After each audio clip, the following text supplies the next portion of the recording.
bismillahi rahmaani rahim alhamdulilahi rabbil alamin mbokk yi ñu ngi leen di nuyu di leen ziar fi ñu leen daan nuyoo rek fii ci Xéewal TV ni ñu koy defee saa su nekk ni ma leen ko waxee woon rek table gi Xéewal nag dafa ñëwaat rek ak yeneen feem waaye nag dafa ñëwaat teg fële li nga xam ne moom lañ daan teg ci table ji lan moo xew liñ naan lu yëngu leen lu ko yëngal ko ëpp doole ñu nekk ci waajtaayu ku tedd ki waajtaayu borom barrière ba ca Medina moo tax ñu jël lépp rek nag teg ne te bu ñu waxee nag waajtaayu sang bu tedd bi nag mënuñu koo wax mukk te tudduñu Thiès waaye tudduñu ki nga xam ni moo waral mbaboor mi Thiès muy kër maam El Hadj ndax xam ngeen ni kenn mënut a wax diine Thiès te tuddoo kër maam El Hadj ana lan mooy kër maam El Hadj ana kan mooy kër maam El Hadj suñu sang bu tedd googu di sëñ Modou Amadou Ndiéguène moom mi nga xam ni moo waral coow li léegi nag newoon naa leen sànq dañu dalaloon koo xamante ni ñaar lañ ñuy ay ndaw jël seen bopp jox ko sang bi yàlla na leen yàlla teel boppam waaye nag ñi ngi dalalaat ñeneen ñaari ndaw yoo xamante ni rek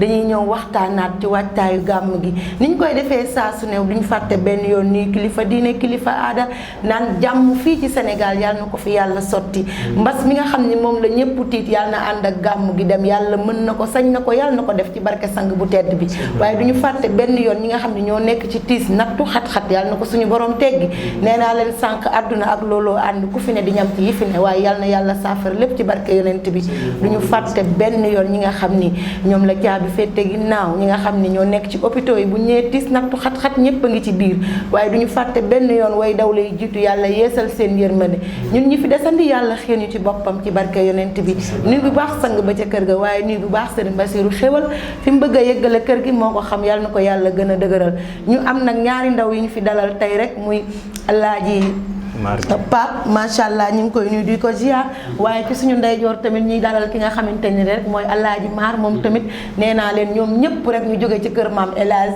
di fi teewal ki nga xamante ni mooy xalifa bi rek ñu doon ay ndaw xam naa buñ nee saa rek dinañ dugg si nuyoo ñu ngi fii nag ci Xéewal TV ni ñu koy waxee rek Parcelles Unité 2 léppam rek nag di actualité ku ne xam na ni gàmm gi moo xew ci gàmm gi rek la ñuy waxtaane xam naa rek dañuy daal di gestu suñu càmmoñ daal di nuyu ki nga xam ne mooy Alaaji Pape di ko wax ne ko te faddan bismillah dalal ak jàmm ci Xéewal TV nga joxe sa nuyoo insha allah. waaw salaamaaleykum wa rahmatullah jërëjëf soxna si. ñu ngi rafetlu bu baax dalal bi ñu dalal. macha allah di rafetlu bu baax kàddu yi macha allah lépp jaar na yoon. di wax asalaamualeykum wa rahmatullah mbokk yi nga xamante ni ñoo ñuy suivre ci Xéewal TV. ñu ngi nuyu mbokk internet yëpp fépp fu waay toog ñu ngi lay fekk fa nga toog di la jox suñu loxo. di la nuyu bi nga xamante ni moo gën a tedd ci lislaam di wax asalaamualeykum wa rahmatullah. waaleykum salaam wa rahmatullah. jërëjëf soxna si ñun suñuy tànki tey. nekkul lu dul ñu nekk ay ndaw. ndaw yi nga xamante ni ñu ngi bàyyeekoo kër maam El Hadji Mouhamad Ndiéguène. kër maam El Hadji Mouhamad Ndiéguène radiyallahu taala anhu nekk base bi nga xamante ni fépp foo waxee jaamu yàlla ci Thiès. muy diine l'islam yaakaar naa ni sa xel fa lay njëkk a dem. ngay toog a daj feneen. ñun ñu ngi bàyyeekoo foofu. ci ndigalu xalifa bi Cheikh El Hadji Muniru Ndiéguène ñu koy ñaanal wér yàlla bàyyi ko fi. yàlla gën a guddal fanam.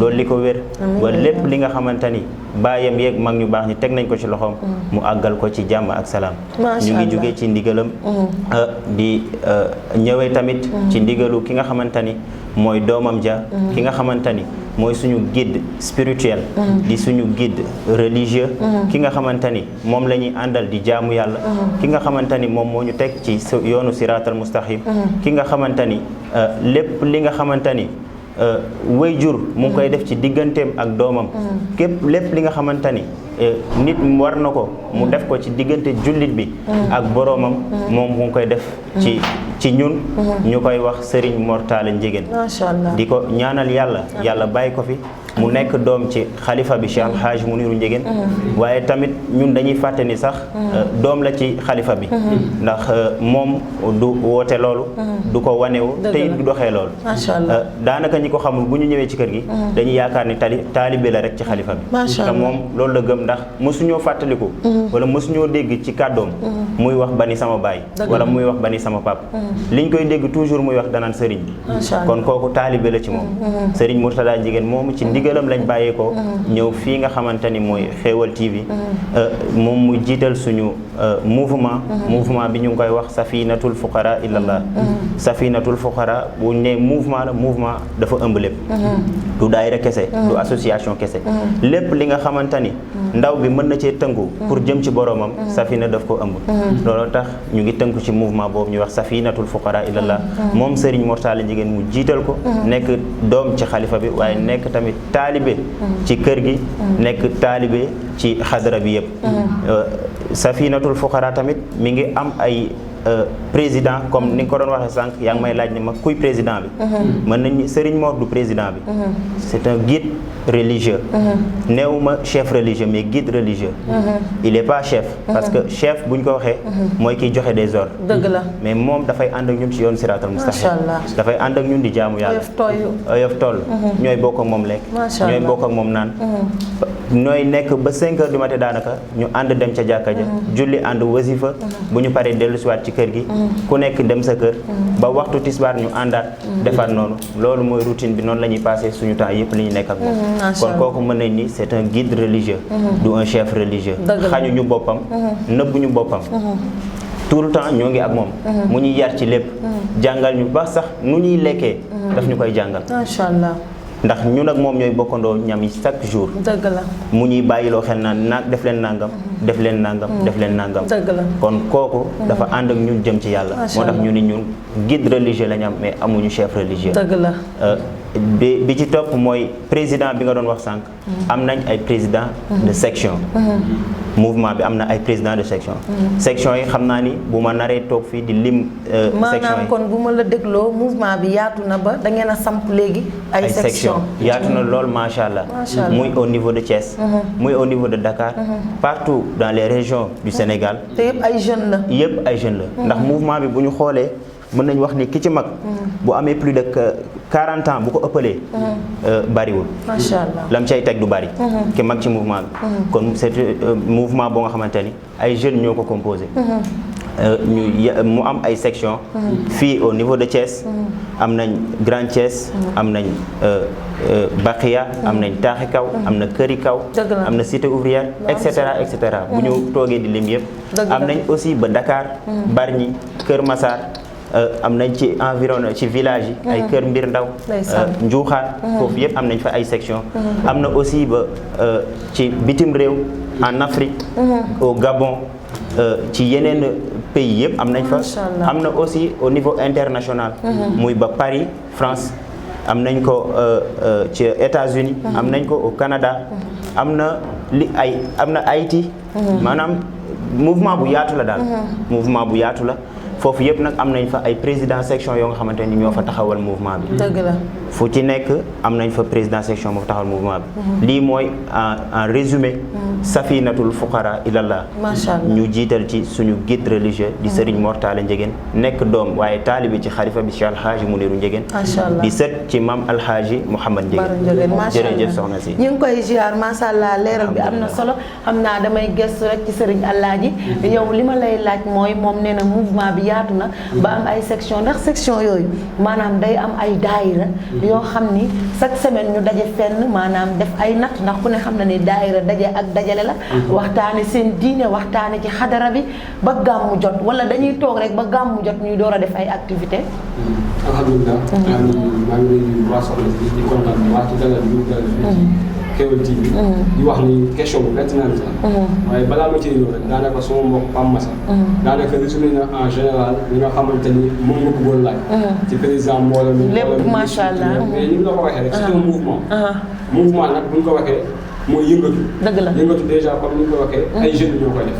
te boo xoolee historique bi àdduna tuuti rek da ngay xam ni depuis bi jamono amee rek yëngatu fa mu am ci parti yëpp foog yëngatu am ba ci diine bi nga xamante ni moo tax tey ñu ñëw fi di wax boo xoolee sang bi nga xam ne moo ay di yonent bi sallallahu alayhi wa sallam moom bi révélation bi ñëw il avait 40 ans donc moom rek moom jeune la woon dëgg la yàlla ma yàlla digal ci wax ji dëgg la ñu àndaloon amul kenn koo xamante ni am na ci 42 ans moo ne ni diine ak leneen yëngatu amee rek foog ay jeunes yu ndaw ànd ak moom. boo xoolee saxaaba yi ñi ci bari ay 22 ans 23 ans am na ci ñoo xam ne sax bi ñuy dugg diine 11 ans la woon. noonu lay doxee di dox ba ci mag ñi. ku ci mel ni Cheikh Seydi Ahmed Tidiane. bi muy jot révélation bi muy am Fathul Akbar 46 ans la am ak ñi mu àndal ñëpp. ay ndaw lañu woon. donc diine noonu la mës a doxee. di dox ba yegg si ñun ci nga xamante ne ci lañ dëkk muy waa kër Alaaji Ahmed Baro. peut-être Alaaji Ahmed Baro mag la woon. mais ñi mu àndaloon ñëpp ay ndaw lañ. moom bi muy jógee Kasaas ga mu dëkk samay mbokk yi fi jaar sànq wax nañ ko. boobu xale la woon. nekk ci famille boo xamante ni ay buur lañu woon ay noble. mu déglu wax woote yàlla bu mag boobu fafirru ilallah. wàcc fa nguur ga wàcc fa soxna ya wàcc fa doom yëpp topp yàlla. jóge fa dox ba Tëngéej. fekk fa nijaay bu ñuy wax Cheikh Bilane Cissé. mu dalal ko ci daara ji mu def fa daanaka fukki at ak juróom-ñett. buñ ko waxee sax dina xaw a jaaxal àdduna. parce que ku dem daara dafa def fukki at ak juróom-ñett déedéet def fa woon dool. daanaka bi mu fa defee at lépp luy xam-xamu diine muy wàcce alxuraan. téere ci si yi nga xamante ni moom la kër diine di gëstu yëpp moo fekk na mu mokkal ko. mais da doon tarbiya. dafa am lu mu wut si woon. ba mu ko amee nag. la ko Chérif Sidi Mouhamed bi ne foofu ne ko gis naa suma maam. muy yonent bi nee na la yow missionnaire la. ne ko ñu ngi lay yebal dëkk bu ñuy wax jànkeen. jànkeen boobu mooy Thiès. dëgg la mu bàyyi lam fa amoon yëpp. mu ne ko sa mission foofu la ne bi mu ñëwee dem ci dëkk bi wan nañ ko fii ñu fi doon wóote ñëpp.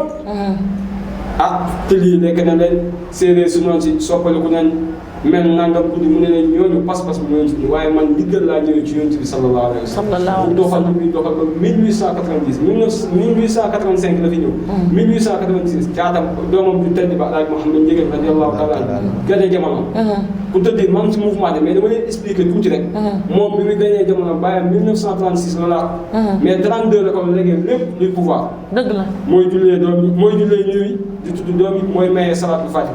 lépp luy activité bàyyam mu ngi ko tegoon ci sax te boobu il avait 42 ans. mu ngi ko doon ne Alaaji Modou.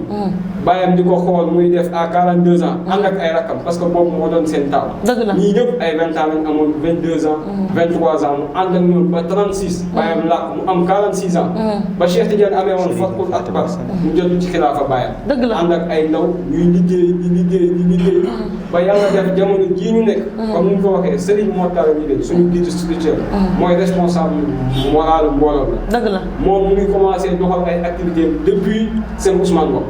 parce que nag doomu Serigne la sëtu Serigne la waaye teewul dafa wàcc Serigne gi.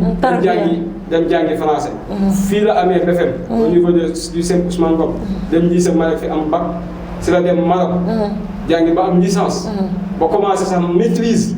c'est en droit international si dafa wàcc lépp ñëwaat nag xam ni doomu Serigne la am na loo xamante ni foog nga ñëw. ci la ñëw nag mbooloo mi commencé am benn forme. boobu depuis 2004 lañ ko officialisé mais avant amoon na ñuy yëngatu ñuy ànd ak moom pour te dire moom mu xale la. ci at. parce que c'est dans les années 80. donc ñi mu àndal ci mbooloo yëpp comme ni mu ko waxee ñi ci mag bariwul. ñi ci am 40 ans ci lañ yem. ci la commencé mbooloo mi di structuré wu ñu doon ay ndaw ànd ak moom depuis 2004 di nab na bi ci diine comme ni mu la ko waxee. lépp moom lañ koy defandoo. dëgg la mus sa woote dara mus sa woote cëriñ mus sa woote dara taalibe la. ànd ak ñun ci yoonu yàlla. ñu ngi dox di dox ba mbooloo mi nag commencé structuré wu. boobu on était presque 50 de membres. muy dox yëfi diine la. dëgg la bu dëggoo rek tegu ci ñu mu war a teg. nit ñi commencé intéressé. macha allah ci la section yi comme ni mu ko waxee di juddu. jàdd ngent taax kaw bakk ya ba yàlla def 2011 mu tukki dem France. mbooloo mi commencé nag am beneen ampleur. ñu doonoon ay ndaw. yëngatu ci mbooloo mi yàlla def ñu am bac. université. dëgg la samp fa mbooloo mi. village environnant yi bu ñu déggee woote bi tamit. ñu ci bari commencé intéressé wu. di ñëw mu tas donc mouvement la. c'est un mouvement d'ensemble am na ay activité daayira bi ngay wax nii. benn activité la ci biir mouvement bi. dëgg la au début dañ leen def ay daayira presque chaque semaine. wala 2 fois par semaine. mais section yi tamit dañ daan def benn yoon par semaine. di structurer seen mbooloo laaj seen cotisation mais lu jamono di dox rek foog mu am beneen structuration bu bees. comme mouvement la woon dafa am yoo xamante ni du dañ koy bàyyi sax au vrai sens du terme mais foog ñu teg ko d'un côté. parce que tamit dañoo toll ci jamono yi technologie. dëgg la lii boo xoolee technologie la. ñu ngi kii jamono les nouvelles technologies de l'information et de la communication. monde communication la. monde digital la. moo tax dañoo am aspect communication bu am doole. moom mu ne ci bopp ba jox ko ay borom xam-xam. parce que mbooloo mi kii junj ñu la ko. bari am na lépp. am na ay ouvrier. ouvrier bu ñu ko waxee maçon menuisier notaire bi gën a mag ci scène bi ci mbooloo la ko. dëgg la pour te dire mbooloom borom xam-xam la. dëgg la avocat bi gën a mag ci Dakar ñu koy wax maître Malick Lo ci mbooloo mi la boobu. am na ay journalistes de renommée internationale yu nekk ci mbooloo am na ay jeunes bacheliers am na ci ñoo xamante ne am nañ bac plus 5 am na si des doctorants. comme ki fi mujj noonu toogoon. bàyyi yaa xam. c'est un doctorant. mais bu ñëwee da ngay gis aspect diine bi. dëgg la ñun ñii ñëpp ñu ngi nab nabi. kii sànq mu ngi la koy dund mu ngi wax wane wàllu montage ak yooyu ci loolu lay yëngatu. pour te dire mbooloo mi dafa yaatu. daayira bi benn pàcc la am na sax ci biir mbooloo mi ñuy wax ay GIE. jigéen ñi ci dañuy yëngatu GIE maa am dafay. macha allah am nañ ay groupe d'amis yu ci ne. ñu tuddee banque bi. ñooñu ñoo doon banque salaatul fatiha. ndeysaan bu gàmmu daan jot ñoo lañ daan dénk salaatul fatiha ñu indi ay millions salaatul fatiha. am na beneen groupe d'amis bu tuddee 14 lépp luy ñaanu sang bi Alaaji Mouhamed Dine ci seen loxo lañ ko teg. ñoo koy doxal donc mouvement la.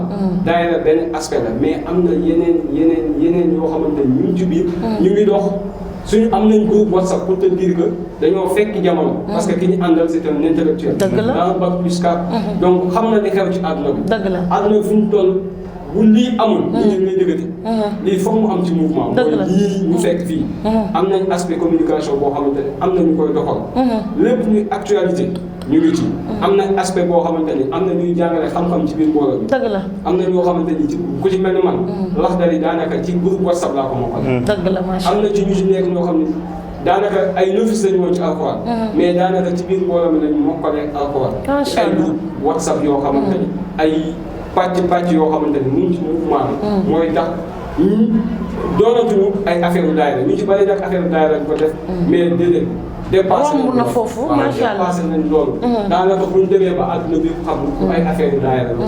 donc am na leneen ñu ne ci biir loo xamante ni lii wàllu baatin mais lii wàllu zaahir la liggéey la c'est des actions concrètes yoo xamante ni ñu ngi koy teg di ko déroulé yàlla di ci defal ay ndam. macha allah donc nag nii la mouvement bi structuré.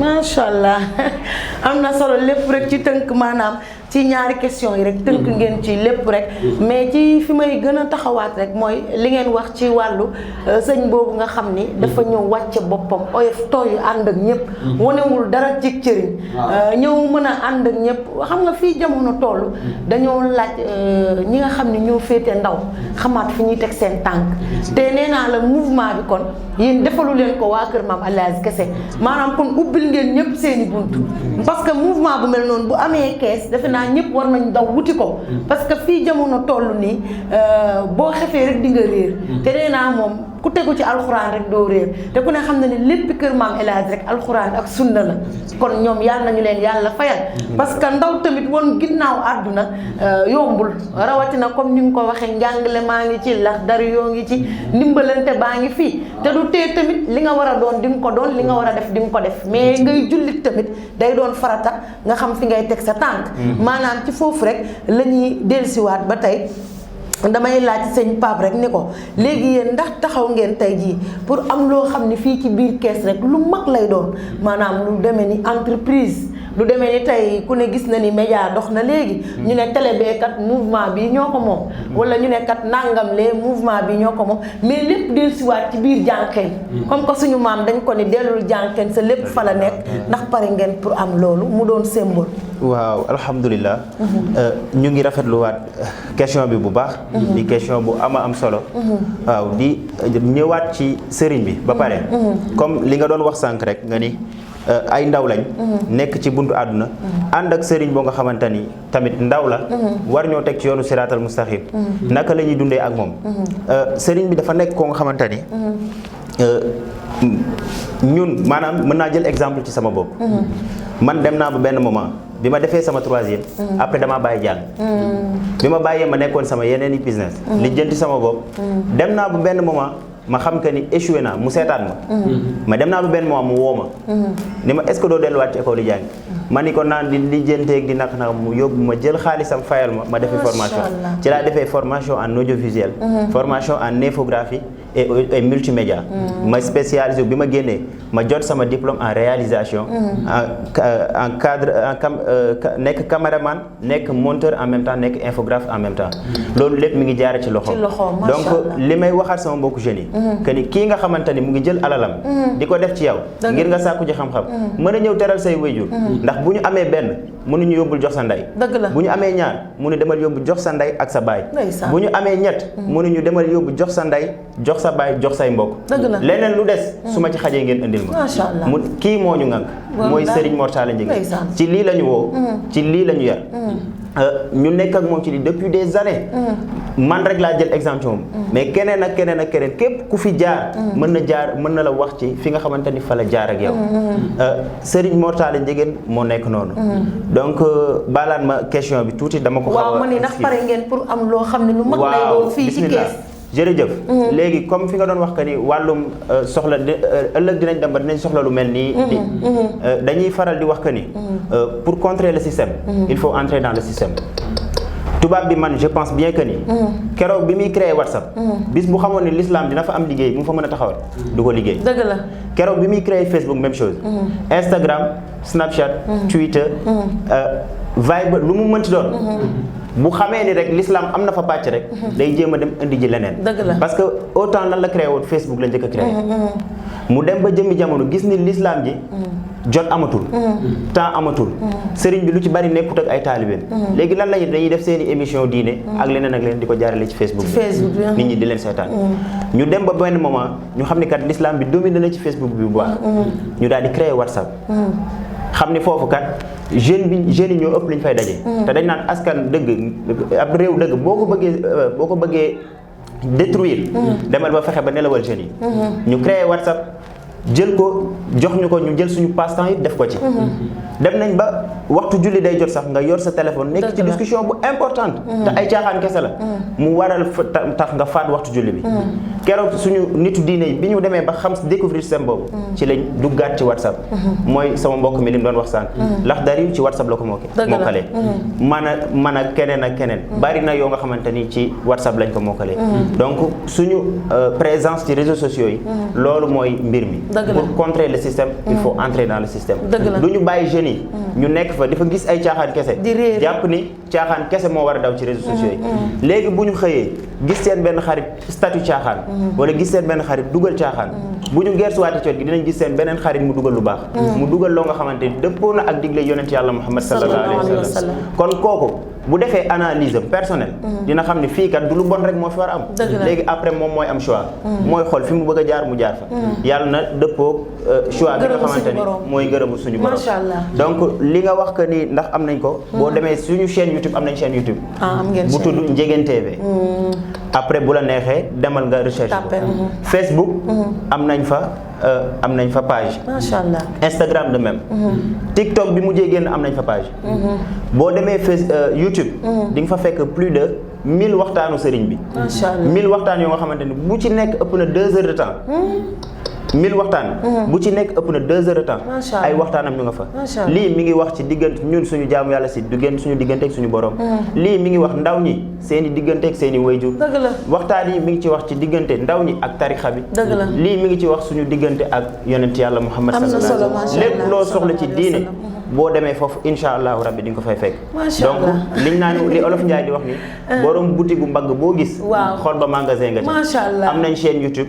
ñaan nañ yàlla fii ak ay at insha allah ñu am télévision bu neexee macha allah amin dina ko romb amin wa iyaaka boo gisee ñuy laaj boobu rek dañu xam ni loolu tamit képp koo xamante ni yaa ngi raam rek bëgg ngaa jóg taxaw te yàlla na ko yàlla def ndax ndagam ñi nekk ci am caaxaan ñoo gëm seen bopp gën ku nekk ci dëgg xam naa ne dama lay jox rek nga sensibiliser ñi nga xam ne ñooy taalibe yi doon ay ndaw di ñëw ci gàmmu gi te ku ne xam na ni gàmmu gi ren dafa ànd ak mbas mi ñu respecté rek mesures de barrière yi bu baax gërëm suñu mbokk bi ci leeral yu am solo yi nga xam moom la leeral waaye juste rek pour wax la ni la gis nga mouvement la yëf yi diine la c'est-à-dire ñi ñëpp a yor tubaab dañuy wax des fois ne chaque particule dans l'univers a une orientation divine ñi ñëpp koo gis doomu aadama yi mu ngi aspiré ci divinité ci wër boroomam.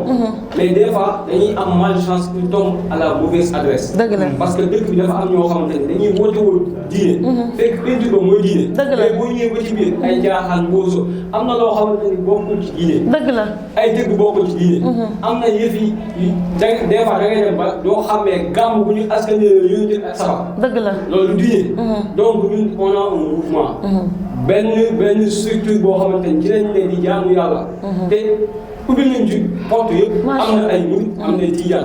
peut-être nag mbooloo tijaan la. parce que tamit ñun Alaaji Mouhamed Ndiéguène mooy suñu mais boo xoolee toxu diine. am na loo xam ne boo ko gisee xam ne ñii ca yàlla lañ jëm. dëgg la comme ni nga ko waxee sëriñ bi mosul woote woo sëriñ.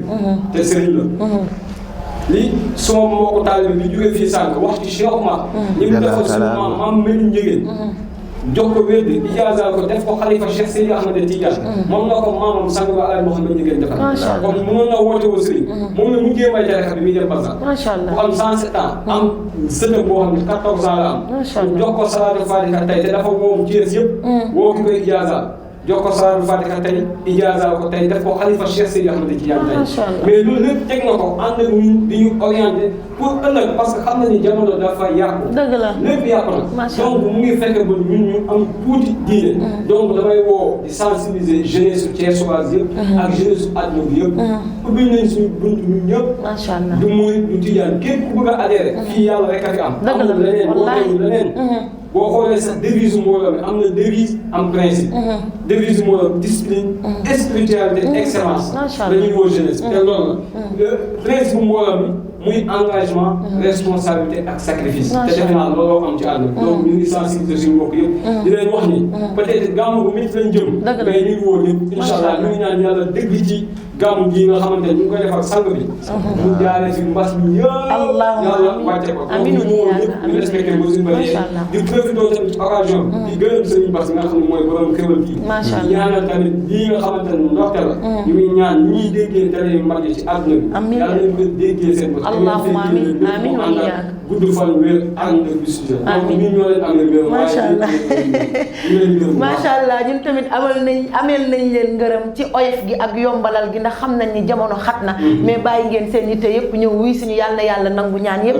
ci barke yonent bi seen kii boobu nga xam ne mooy nan Mor. Serigne Mor Talla Ndiéguène. yan bi diis na waaye yàlla na oyof toyu ci moom. ci barke maamam barke yonent bi barke sang bi. ñi ngi nekkoon fii nag ci seen table xéewal ni ñu koy defee saa su nekk rek di ñaanalaat ki nga xam ne mooy Serigne Bassirou xéewal yàlla yokk ay xéewalam. dafa mu bëgg a yeggale kër gi moo ko xam yàlla na ko yàlla kàttanal. di ñaanal bu baax suñu caméraman yi nga xam ne ñoom la ñuy jàkkaarloo saa su ne mais duñu fàtte nguy benn yoon ci woote yeeg sonn gi lépp rek bëgg kër gi jëm ca kanam yàlla na ko yàlla nangu ci barke yonent bi ñu ngi leen di ñaanal jàmm yéen ñi nga xam ne yéen ay ànd ak ñun saa su ne waaye di ñaan yàlla nañ yàlla may noppi dégg ak cër yi jëfe ni ma koy waxee saa su ne ndax nopp yi dégg yomb na waaye cër yi jëfee ko dàq yàlla nañ yàlla may noppi dégg ak cër yi jëfe waaye saxal ñu ci ngëm defal ñu suturas àdduna ak àllaaxira ci barke yonent bi jërë ngeen jëf ci beneen numéro incha allah